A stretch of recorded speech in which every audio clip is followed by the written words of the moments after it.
Welcome to the Voices of the Past podcast, a programme that explores past life on Barton Hill in East Bristol. The presentation involves spoken word, music and recorded memories, all blended together to tell the unique story of one of Bristol's most important working areas, that of Barton Hill.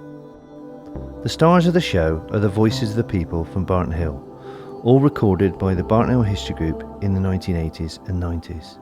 These voices and stories captured on tape will be contextualised with historical insight from me, Garry Atterton, a founding member of the Barton Hill History Group, and accompanied by immersive original music from multi-instrumentalist duo Charlie and Jakob.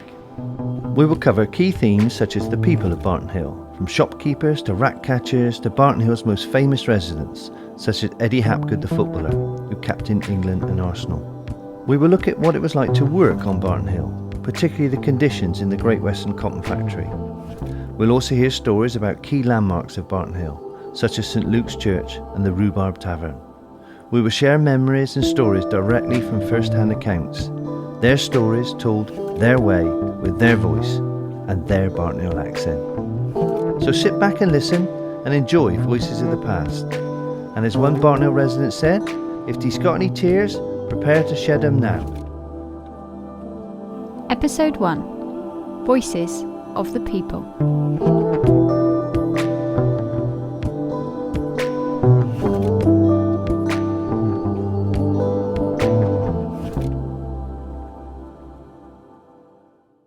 What have they done with meadow and lane?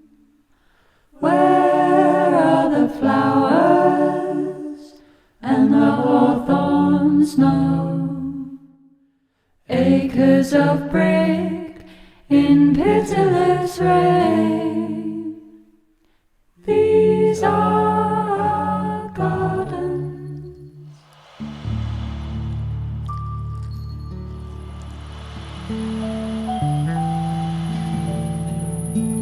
We begin our story with the characters of Barton Hill.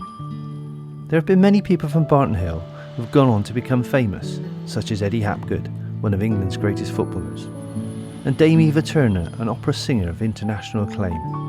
But it is really the local characters that older generations remember. Characters such as Hopper Chinnock, the infamous rat catcher, and street sellers like Treharney Jones. Also the strong independent women like Mrs Babbage, who ran the local shops. These voices celebrate the people and characters of Barton Hill. Telling it how it was. Telling it how it was. Telling it how it was. Recalling old Barton Hill. Among the characters of Barton Hill, the night watchman would be there. We had the birds. The lady that owned the cake shop. The Skinners, Littles, Bastons, Simses. The Cogginses and the Brookses and another. then we had Orchard the chemist. And then there was Mr. Willis. A man had a courtyard. His name was Will Fudge. Old man Atterton was a plater. Then we had a lady called Mrs. Cox, commonly known as Ginny Cox.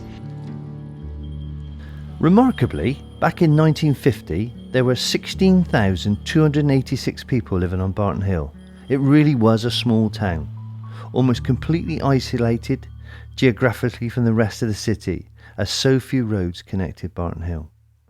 The feeder canal to the south and the railway to the west, the Nethan Chemical Works to the east, surrounded the area, street upon street packed with tiny terrace houses. There were many schools, places of worship and factories, all crammed into a relatively small space. Everybody knew everybody. Did you know Ginny Cox? Oh yeah, Ginny. Who didn't know Ginny? I knew Ginny. I knew Ginny very well. So someone came in my shop one day and said I should watch Mrs. Cox. Because when she's looking out that window, there's something going in her pocket. So she came in one day, and when tomatoes came in, English tomatoes, of course, money wasn't all that plentiful, was it? No. And you had to get a few things in for certain people that had the money, such as down the middle house and that. She came in one day and she was looking at these tomatoes, and of course I was Paul my guard, wasn't I? She had a nice tomato in her hand, so she went on and on, and so after a bit I had my eye on that one tomato in there, and my eye on the basket. So after a bit, that I went under her penny light. I didn't take no notice. So after a bit, she picked out a couple more tomatoes and asked me to weigh them. So I said, yes, I'll weigh them. And I said, are you going to weigh that one you put in your pocket? She said, what do you mean? But use some language with it, man. I said, the one you just put in your pocket. I said, put your hand in and you'll find it. I was sure, I knew I'd seen her do it. Now, how did I do that? She said, and use some language, right? Well, I said, we do some funny things in our time, don't we?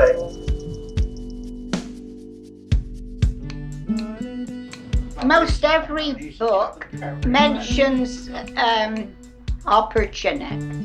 There was a man nicknamed Opper. He was a pain to many a copper. He bit the tails off many a rat. He'd do most anything for a dare. But many a poor neighbour ate a good meal of a poached rabbit or a hare. On this corner, there was Harry Jeffers the butcher.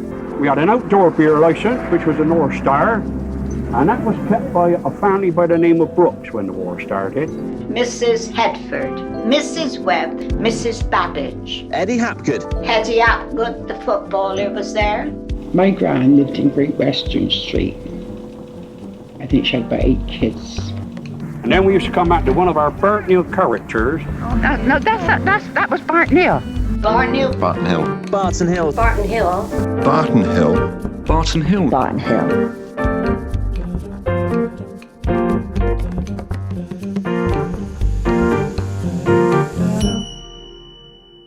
That was Barton Hill. That was Barton Hill, people. As we have heard, Barton Hill was a Victorian industrial suburb of Bristol, full of characters and strong personalities. Join us next time when we will explore the community of Barton Hill. Thank you for listening to the Voices of the Past podcast. This production is a collaboration between Garry Atterton, the Barton Hill History Group and music duo Charlie and Jake. Special thanks to the National Heritage Lottery Fund for their support, and of course none of this would have been possible without the many voices of the past, sharing their stories in their own words. For more information about the project, to connect with others and to view our live stream event, visit our website voicesofthepast.org.uk.